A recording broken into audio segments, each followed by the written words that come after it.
Hi, I'm Blake with Fishbait. In this video, we're going to review how you can extend your trial of Windows Server past the 180 days. You can rearm it for another 5 times, giving you an extra 900 days to run your demos.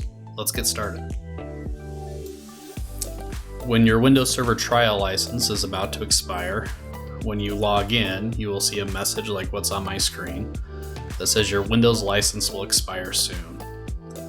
You can go ahead and close that window. We can open up a administrator command prompt and type in slmgr --dlv,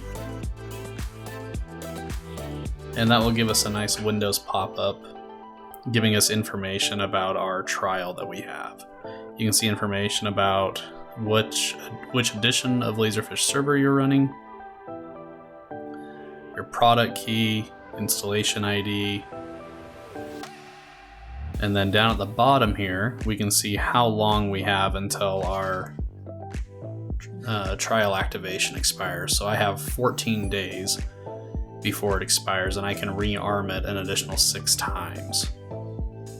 So I'll go ahead and click OK on that. So now I will type in slmgr --rearm and hit enter. You can see that it tells me that it completed successfully, but we have to restart the system in order for it to take effect. So we'll go ahead and hit OK, and we will restart our server.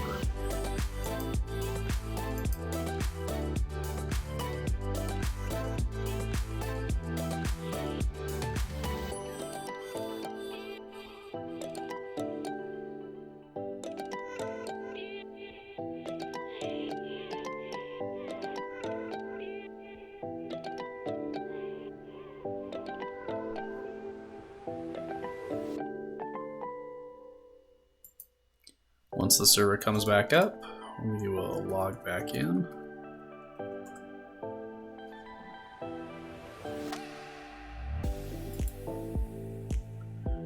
Bring back up our admin command window. Type in slmgr. And this time we're going to do -dli. It's essentially the same thing, it just gives us a little less information. So you can now see that my trial expires in 180 days. So we were successfully able to rearm our evaluation copy of Windows Server. Again, we can do this multiple other times if we want to. So if we rerun the command that we did last time, which was dlv, you can see down here now our Windows rearm count is 5 instead of 6. So this can help you not lose all the effort that you've put in to your environment on a Windows server and extend that out for a great while past what you originally had without having to redo all that work. So hopefully this has been useful to you. Please keep in mind that the evaluation copies of Windows Server are not licensed for commercial use. If you've enjoyed this video, please give it a thumbs up, make sure you subscribe to the channel, and until next time, keep fishing.